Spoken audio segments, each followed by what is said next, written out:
Welcome everyone to Fundamentals of Kabbalah and Chassidut.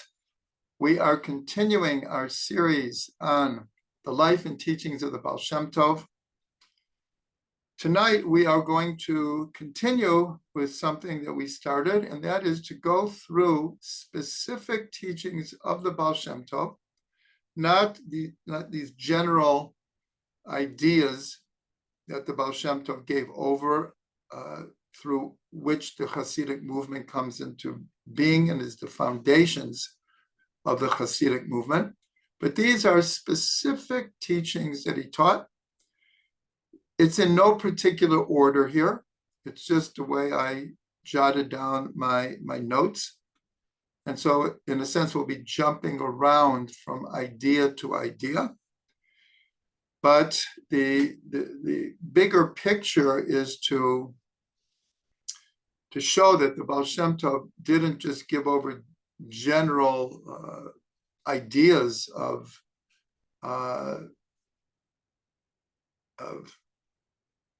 call it a Jewish lifestyle, a way of serving God, but he also was a brilliant mechadesh.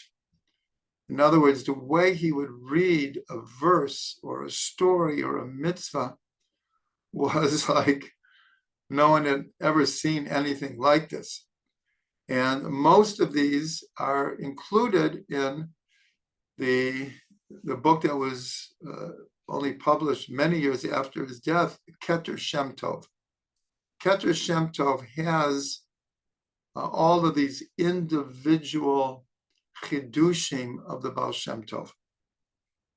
And there also, it's not given over in any particular order. It's just how the various Talmidim, the students, remembered what he had said and compiled it in what's called Ba'al Shem Tov. So, as I said, we're going to go through them. Many of these are relatively short, even though in principle, we could make like a whole drasha out of each and every one of them.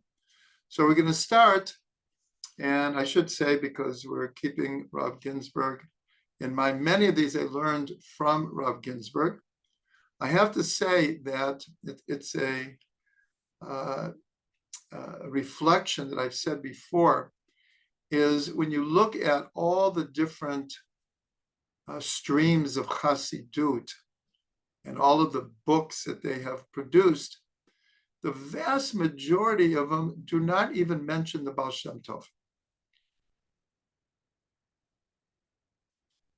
It's usually whatever the Rebbe, if it's Belz, then it's going to be the teachings of the Belzer Rebbe. If it's Ger, it's going to be the Ger Rebbe. If it's Kotsk, it's the Kotsker Rebbe.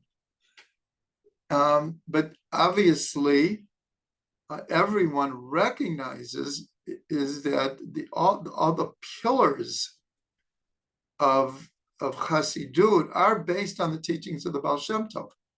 There's no doubt about that. But it's just interesting that in great measure, the name of the Ba'al Shem Tov and quoting him directly is absent in most Chassidut. The exception is in Chabad, and very specifically in the teachings of Rav Ginsburg. Rav Ginsburg is very, very careful to always be directly quoting the Ba'al Shem Tov, his different chidushim and the pillars of Chassidut that are based on the Ba'al Shem Tov. He will go back to the original source.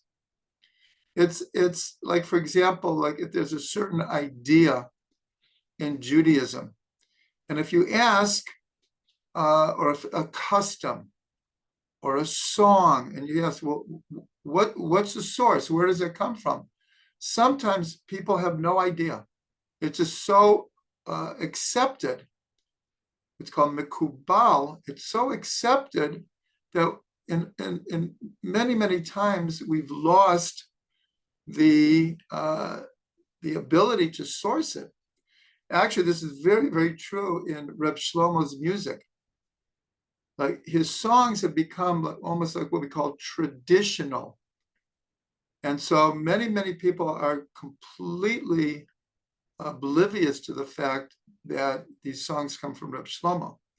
People just accept, oh, this is just a traditional Jewish song that has been sung forever.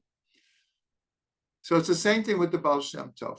So I'm just mentioning that Rav Ginsburg is very careful to always be sourcing very specifically the teachings of the Ba'al Shem Tov.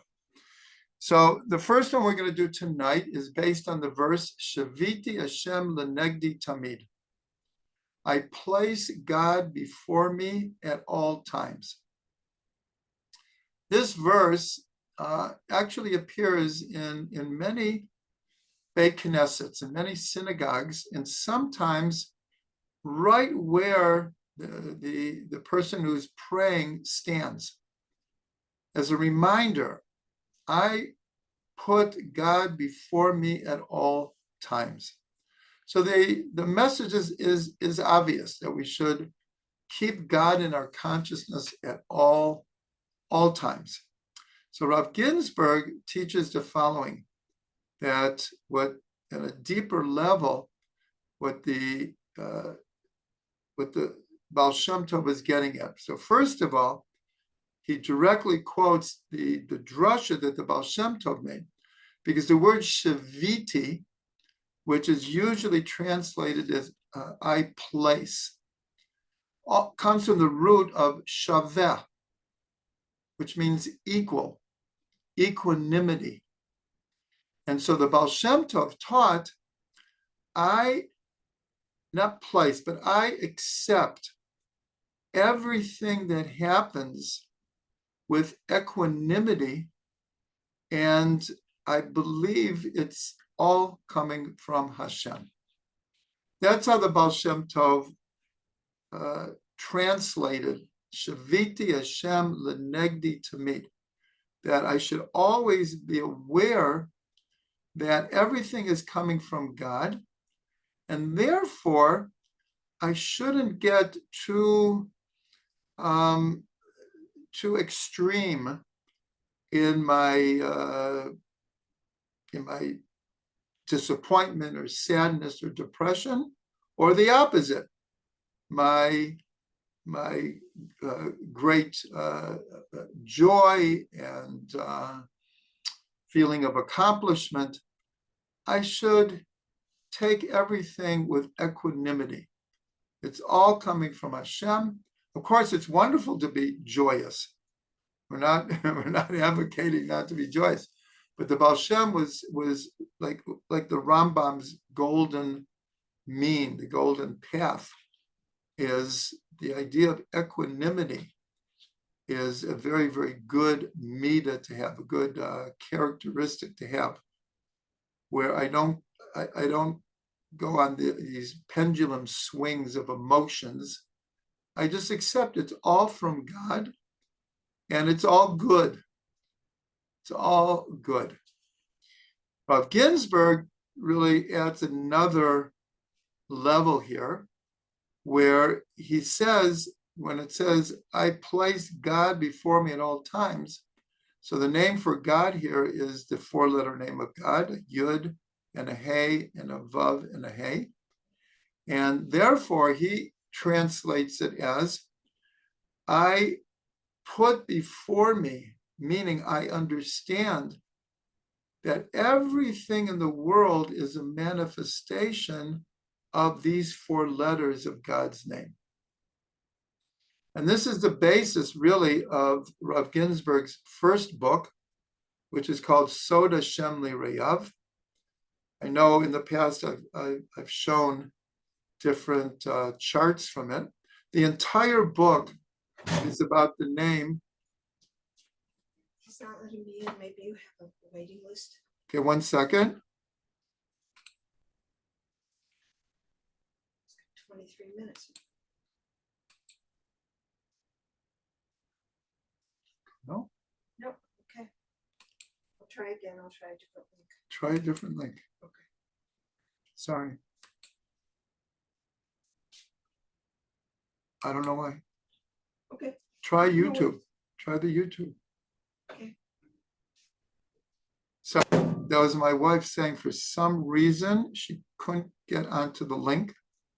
I'm not sure why. Or wait, 1 second. Rachel, try going into the email. Okay, where it says 2 live classes. Me. Okay, sorry.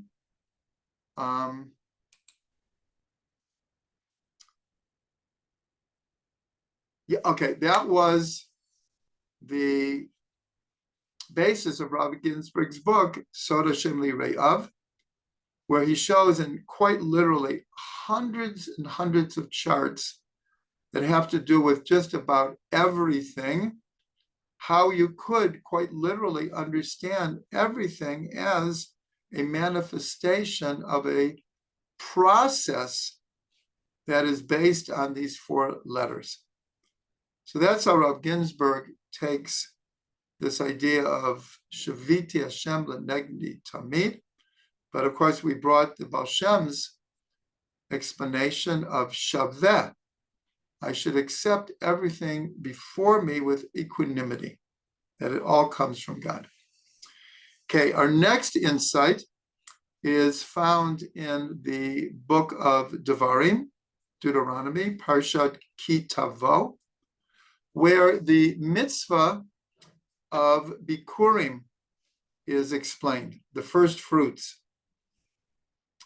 And there, in the explanation of the first fruits, it says that when the first fruits are identified, you shall put them in a tenna and then bring them up to Jerusalem, and you make this whole speech called a vidui. This vidui, this confession, is really words of praise for God for taking us out of Egypt and bringing us to such a goodly land. But it's also the basis of the Haggadah of Pesach. This speech that we make when we bring up the first fruits is actually the backbone of the way the Haggadah is set up. So on this word tenna, tenna means in a basket. It's tet nun aleph. Tet nun aleph. So the Ba'al Shem Tov came up with a very innovative idea. And he said that this word tenna, the 3 letters of tenna stand for, the tet is ta'amim, the way that the Torah is chanted. The nun is nikudot, the vowels of Hebrew words. And the aleph of tenna is otiot, the letters of the Torah. So here you have the letters, the vowels, and the way that the Torah is chanted. In other versions of this, there's a 4th level. We'll start again at the letters. The letters, then the crowns on the letters, then the vowels, then the way it's chanted. But in this word, there's only 3 letters, and the Ba'al Shem Tov says it stands for Ta'amim, Nukudot, Otiot.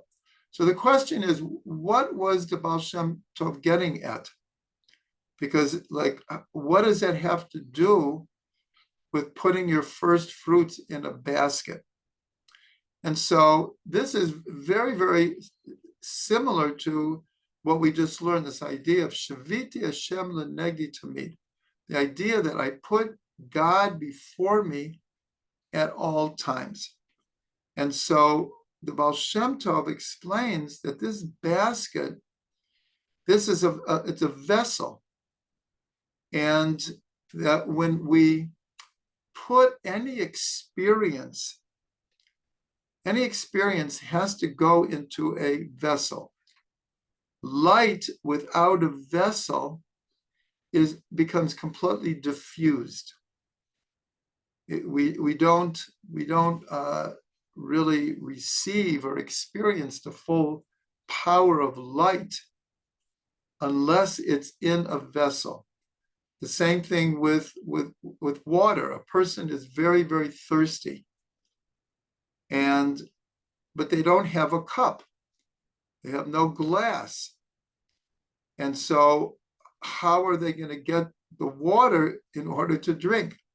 There needs to be a vessel for the flow of what's called shefa, of positive influence. And so the Ba'al Shem Tov is teaching here in a very subtle way the putting of the first fruits represents experience. And what he was teaching is you have to put the experience of life into the context of the Torah. In other words, the letters and the vowels and the way we chant the Torah, well, that is what the Torah is. The Torah is made up of letters and crowns, and we only know how to read the Torah because we know what the nekudot are, what the vowels are, and we know how to chant it because we have a tradition. So the Ba'al Shem Tov is teaching that all experience should be packaged through the vessel of Torah. So the way I try to explain this, it's like putting on, I don't know if anyone does this anymore, but remember like rose-colored glasses or yellow tinted glasses. So you put, it's like sunglasses, but it's with a color. So you put on these yellow tinted glasses and everything that you see is now yellow. You see the whole world through the lens of yellow. So here it's called putting on Torah-colored glasses. That's what the Ba'al Shem was teaching here today. When you put your first fruits, when you put your initial, that's what the first fruits is, your initial experience of anything, make sure it's in the context of Torah. Make sure it's in the letters and the vowels and the song of the Torah. It's a very, very beautiful, beautiful idea that the Ba'al Shem is giving over here. So again, that's in Parshat Ki Tavo, and this is the basket that we put the first fruits into. Now we'll continue with this idea of the four letters of God's name. And the following is quoted, everyone quotes this at different times. And that is exactly what we're saying, that all of our experiences, I put God before me at all times, should be channeled through the four letters of God's name. So the Ba'al Shem Tov said we can understand the mitzvah of tzedakah through the four letters of God's name. So the Yud, which is the smallest of the letters, he says represents the coin. Someone is about to give charity. So the coin is the Yud.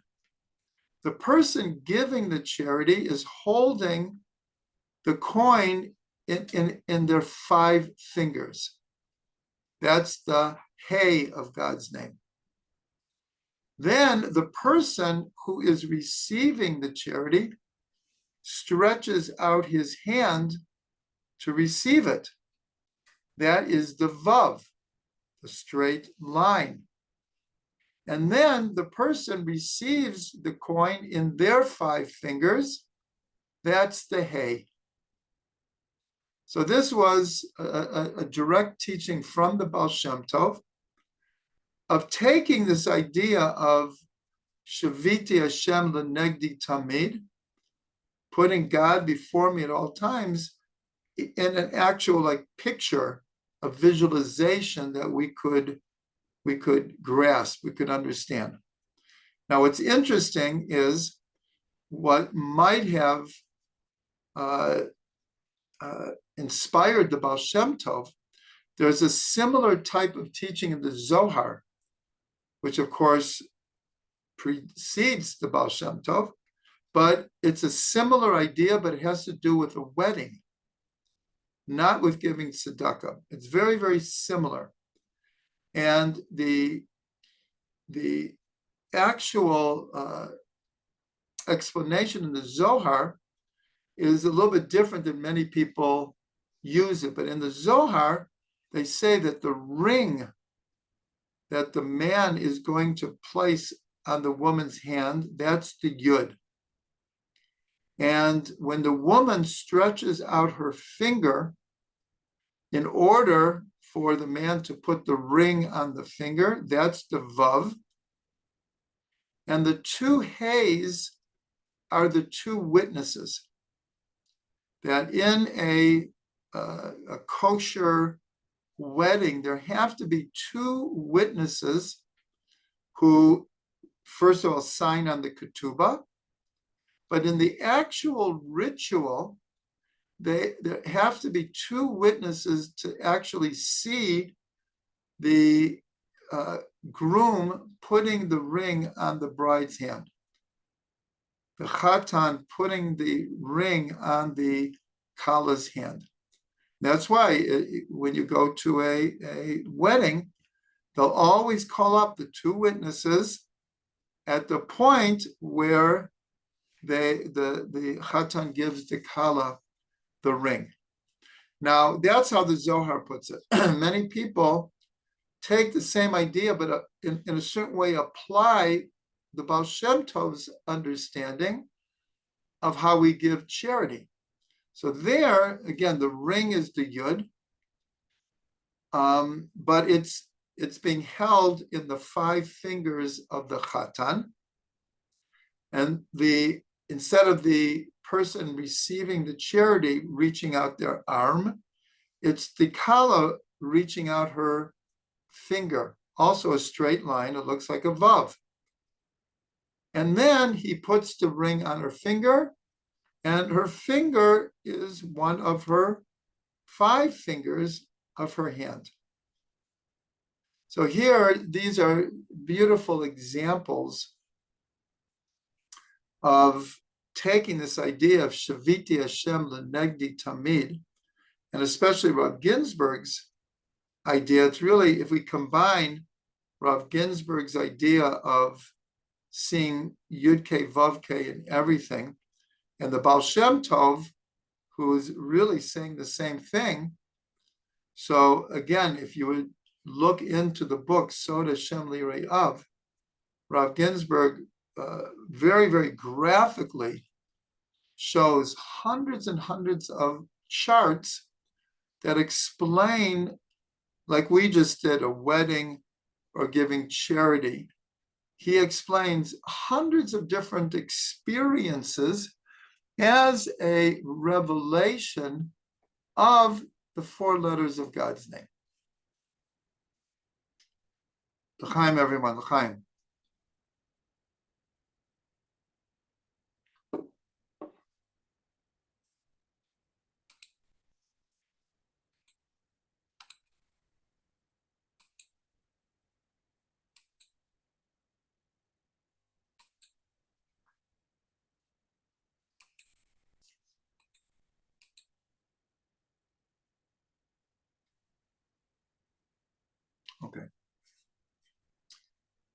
Okay, now we'll go to another one that we've mentioned many, many, many times, but we want to remember that it comes from the Ba'al Shem Tov, and that is the numerical value of Amalek.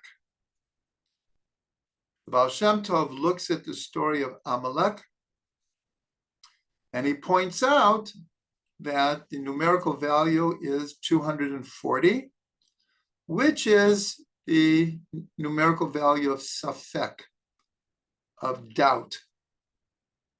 Now, this is the idea here is almost obvious, because the the verse right before it says Vayavo Amalek and fights with Israel. Israel, after a number of incidences with lack of water, the verse reads, is God among us or not? And the very next verse is Vayavo Amalek. So it's almost like obvious that doubt led to Amalek coming. But what the Ba'al Shem Tov adds is the numerical value, because it doesn't say safek in the Torah. It just says, is God among us or not? The Ba'al Shem Tov added this idea of the two words of Amalek and safek are the same. But really, the Ba'al Shem Tov did more than that. And this is something that we haven't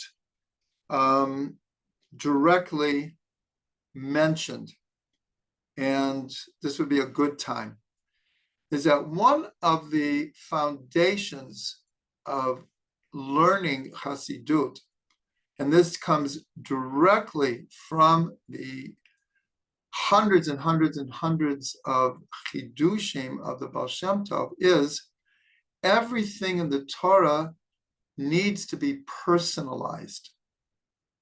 It's a very simple statement, but whatever we read in the Torah, whatever story it is, whatever figure it's talking about, good, not so good, whatever mitzvah it's talking about, that the teachings of Chassidut always is, what does it mean to me? How can I translate this mitzvah? Now, we know that of the 613 mitzvot, we do less than a third of them today. 2/3 of the mitzvot are connected to the temple, to states of purity that we don't have anymore, to the Kohanim, to the Leviim, to the Sanhedrin, to different criminal punishments. So the obvious question is, well, why do we have to learn all these mitzvahs anymore? They don't apply to us, at least now. And the answer that Chassidut gives is everything in the Torah is eternal and archetypal. It has immediate meaning and relevance for every person in every generation, whether we do the mitzvah or not do the mitzvah. And so here we're talking about Amalek. So you'll see all of Chassidut follows this idea of the Ba'al Shem Tov and takes the story of Amalek, the primary enemy of the Jewish people, the archetypal enemy, and turns the energy of Amalek into our own personal challenges, our own personal Yetzer Hara, the evil inclination. So I'll just quote Reb Shlomo. Reb Shlomo loved this idea. He quoted it all the time. He would say, Amalek is that voice in your head that says, you can't do it. Do you really think that you're going to carry out this new idea you have? Let's be honest here. You tried 20 times to do X and you failed every time. Do you really think you're going to succeed this time? And that kind of voice all the time. Do you really think you're good enough? Do you really think you'll last? Do you really think that anyone's going to listen to you? This is the voice of doubt. This is the voice of safek. And then Reb Shlomo took it one step further. He would say, you want to do mitzvot? Okay, no problem. Do mitzvot. But between you and me, don't pretend to be so excited about it. Right? You want to do mitzvot, you want to do some good deeds, okay, I won't bother you. But just don't get carried away. Don't make everyone think that this is so important to you, that you're so holy. So in other words, this idea of personalizing. Here you read the story of Amalek. It has to do with enemies on the battlefield. It's so much of what's happening today. It's like listening to the news, opening the newspaper. We are fighting Amalek. There's not even a question. But the Ba'al Shem Tov across the board would interpret anything in the Torah through the lens of what does it mean to me? How can I use this in my service of God? How can I use this to make myself a better person? This is really like the bottom line running through all of Chassidic teachings. And you go to any Chassidus, and you'll see that that's almost always the attempt. What do I do with this? What does it mean to me? How can it make me a better person? Now, this is really a way out one for Rav Ginsburg. She'have a refuah shlema. So this comes from Parshat Nitzavim. It's one of the shortest parshas in the Torah. It comes near the end of the book of Deuteronomy.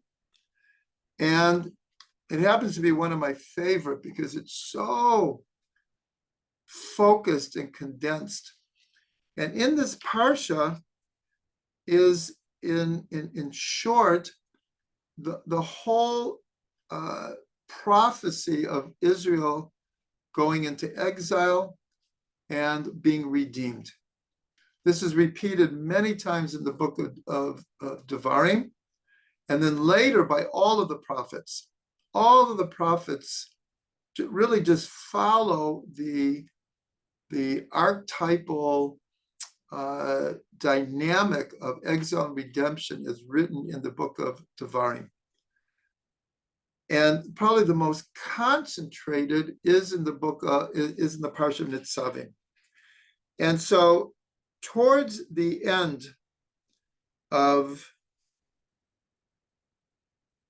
one second.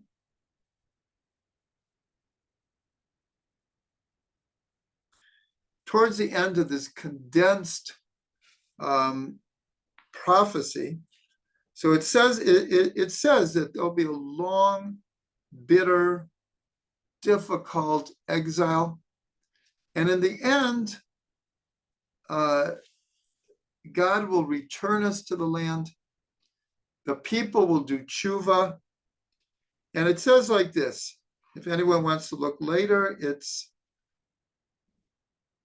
chapter 30, verse 6. 36. 30, verse 6. It says like this: Umal Hashem Elokecha et lebavcha v'et levav zarecha la'ahava et Hashem Elokecha b'chol lebavcha u'v'chol nafshecha leman chayecha. This is like almost like the hopeful culmination of the relationship of love that we will reestablish with God.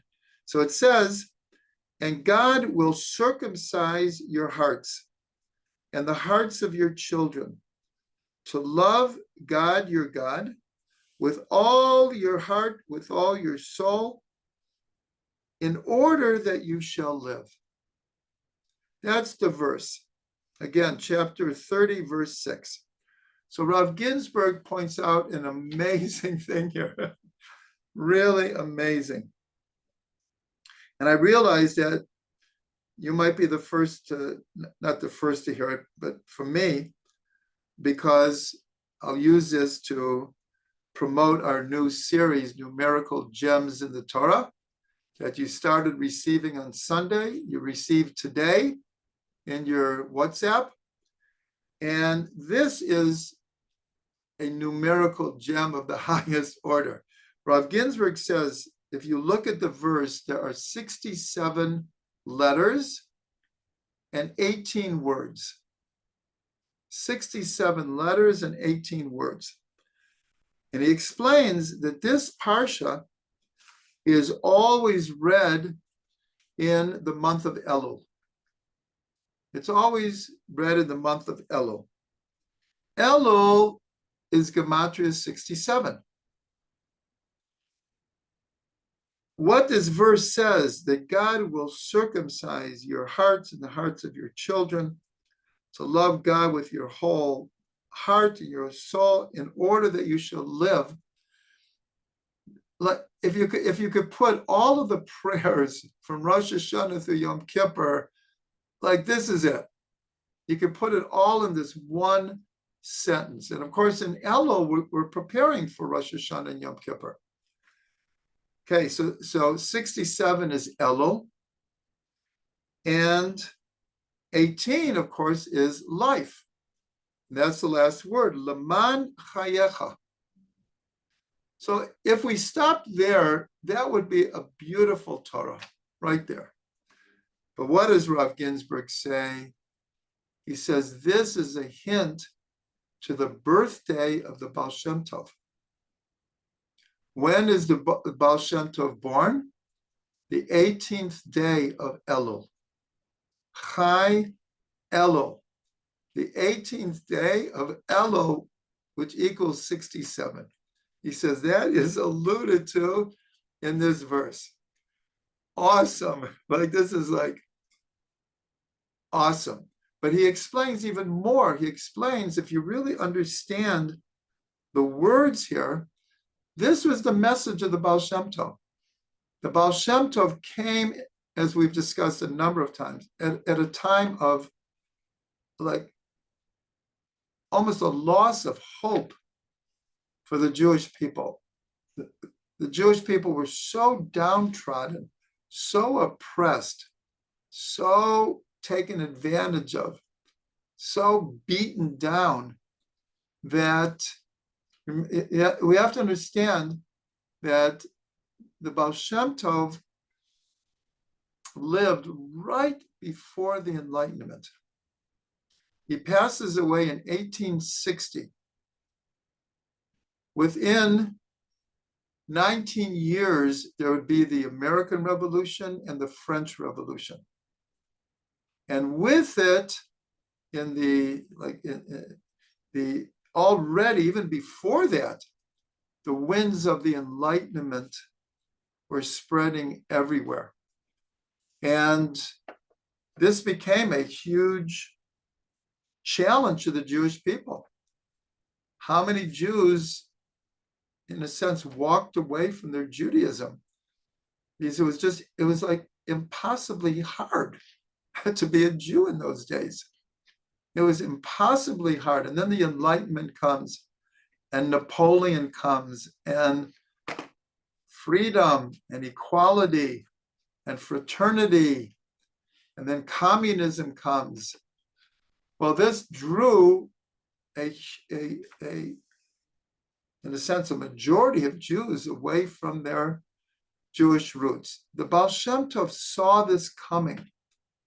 He saw this coming, and that's one of the reasons that he opened up the inner dimensions of the Torah. Is like, we need to present something like deeper. But here, the Ba'al Shem also was very, very messianic. He also saw Jews being drawn away from Judaism, but he also saw the footsteps of the Mashiach. And so this verse, this is messianic. God will come and circumcise your hearts. Like, wow. and your children, and you'll love God. And obviously, God is loving us back. And actually, the verses before that is saying it. God says, I'm going to gather you up from the four corners of the earth. I'm going to bring you back to Eretz Yisrael. You're going to return to me. I'm going to return to you. And then this verse is the culmination. And so, even though when you first hear it, when Rav Ginsburg says this is a hint to the Ba'al Shem Tov, the 18th of Elul, but when you really, really look into, we know that the Torah is prophetic. We know that it's prophetic. Anyways, that was that insight. I actually mentioned in the class on Sunday that I'm going to attempt to end the classes a little bit earlier because my schedule is changed. And many times I have to get to Mincha Ma'ariv, or I have to take my son to the bus because he works really hard and really late. So I'll just do one more.